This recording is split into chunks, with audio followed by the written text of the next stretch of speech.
Money महाराज का सच्चाई आया सामने। बताइए, मनी महाराज अच्छा इंसान था, अच्छा इंसान रहेगा।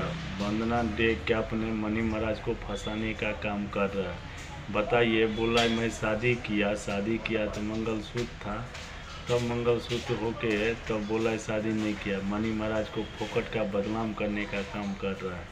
ये लड़की अच्छा इंसान नहीं है, क्योंकि आप लोग बताइए मनी महाराज का फैन है कि लड़की सही कर रहा है कि गलत कर रहा है। ये अपना नाम चमकाने के लिए मनी महाराज जी को बदनाम कर रहा है कि कैसे भी बोलेंगे हमारे साथ शादी कर लेगा। ये बोल रहा है हम मर जाएंगे से मंजूर है, मनी महाराज के पीछे हम नहीं छोड़ेंगे, क्योंकि ये हमारे साथ शादी किया है। रियल में शादी नहीं किया है। रियल में शादी करता तो समझते मनी महाराज गलत इंसान है तो बात समझ सकते थे, क्योंकि मनी महाराज अच्छा इंसान है, आज तक किसी के साथ गलत नहीं किया है। आप लोग बताइए, क्योंकि मनी महाराज अच्छा इंसान था। ये लड़की फोकट का इनको फंसाने का काम कर रहा है।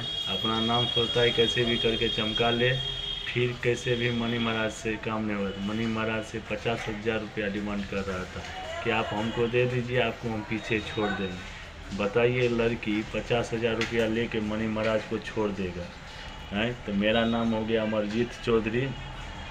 आप लोग ये वीडियो देख रहे हैं तो ज़्यादा से ज़्यादा शेयर कीजिएगा, कमेंट कीजिएगा, क्योंकि मनी महाराज का फैन होगा तो चैनल को सब्सक्राइब जरूर कीजिएगा, क्योंकि यही ऐसा वीडियो हम लाते रहते हैं मनी महाराज के सपोर्ट में। तो मनी महाराज का सपोर्ट आप लोग भरपूर दीजिए। ये लड़की को कितना भी पटा कर रह जाएगा तो कुछ होने वाला नहीं है। तो आप लोग से यही आशीर्वाद बनाइए, ज़्यादा से ज़्यादा शेयर कर दीजिए। वीडियो पर नए होंगे तो चैनल को जरूर सब्सक्राइब कर दीजिए। जय माता।